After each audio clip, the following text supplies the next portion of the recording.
தளபதி விஜய் அவர்கள் பார்த்தீங்கன்னா, தமிழக வெற்றிக் கழகம் அப்படின்ற கட்சி பேரு அறிவித்து கிட்டத்தட்ட 1 1/2 வருடங்கள் ஆகிவிட்டது. ஒரு சில மாதங்களுக்கு முன்னாடி 1ஆம் ஆண்டு விழாவ கூட அந்த கட்சி மிக பிரம்மாண்டமாக கொண்டாடுனாங்க. கட்சியுடைய மாநாடு, பொதுக்குழு கூட்டம் அப்படின்னு அடுத்தடுத்து அரசியல் வேலைகள்ல படு சுறுசுறுப்பாக செயல்பட்டு கொண்டு இருக்காங்க. இவரை பார்த்த மற்ற அரசியல் பிரபலங்களோ கண்டிப்பாக இவர் ஆட்சியை பிடித்து விடுவார் போலயே அப்படின்ற அச்சத்துல தற்போது வரைக்குமே இருந்துட்டு இருக்காங்க. அண்மையில கூட இந்த கட்சியுடைய பூத் கமிட்டி விழா நடைபெற்றது. அதுல கூட தளபதி விஜய் அவர்கள் செம மாசாக பேசியிருந்தாரு.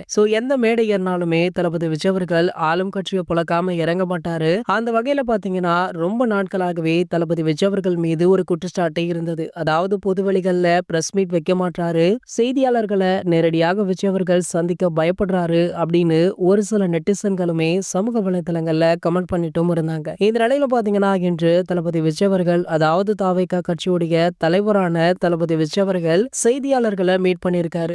அப்போது பாத்தீங்கன்னா கட்சி பற்றி பல கேள்விகள் கேட்கப்பட்டது. அதற்கு நேரடியாக தரமான பதிலடியுமே கொடுத்திருக்காரா. இதனை பார்த்த பலரோ ஆச்சரியத்துல உறைந்து போயிருக்காங்க. அது மட்டும் இல்லாம மத்த கட்சி தலைவர்களுமே அச்சத்துல இருக்காங்க.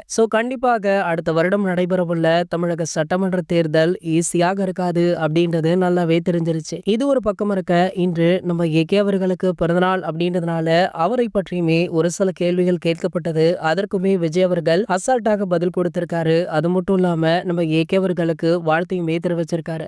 இதனை பார்த்த ஒரு சில ரசிகர்களோ ஏகே அவர்கள் தாவேகா கட்சியில இணைந்தா நல்லா இருக்கும் அப்படின்னு அவங்களுடைய கமெண்ட்களையுமே அடிச்சிட்டு இருக்காங்க. இது போன்ற சினிமா செய்திகளை பத்தி நீங்க உடனே தெரிஞ்சுக்க நம்மளுடைய சேனலை மறக்காம சப்ஸ்கிரைப் பண்ணிக்கோங்க.